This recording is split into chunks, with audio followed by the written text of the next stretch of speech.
Need to say that. See, nobody wants war, but when there's no choice left, I think there is no choice left then. And I salute to all the armed forces, the PM, the government.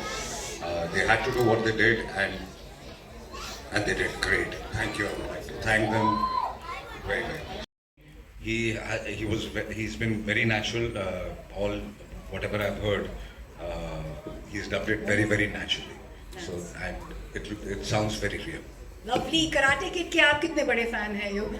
I love Karate Kid. I've been following it since like forever. I Yeah. love it. I watched all the films. I watched the Jaden Smith one. I watched Cobra Kai. I kept following the seasons of Cobra Kai, and now just to get this, it was really exciting. Were you watching it on repeat and that's why it's inside of you how this works and how this goes on screen? Probably. Was it easy to emote the action sequences because you have to, you have to feel the pain, you have to feel that entire thing on screen? It was confusing because it was my first time. Yeah. So to do that for like the first time, it was a little tricky.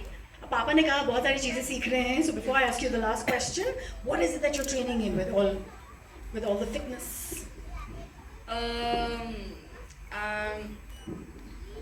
Just trying to be fit. And not eat the wrong things. Yeah. You want to tell that to the youngsters here?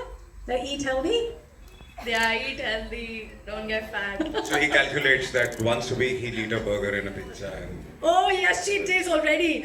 All right then, Yug, just to ask you a last question, Yeah. and that is that this movie is so inspiring in so many ways. How did you get inspired while you were dubbing?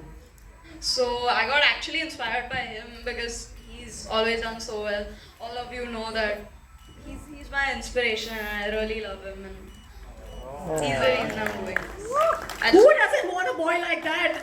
I want to have a son like that. You are so adorable. Thank you so much for being so fierce, strong, so focused with what you managed there on screen. Super proud of you. Can we please clap for Yug right this moment?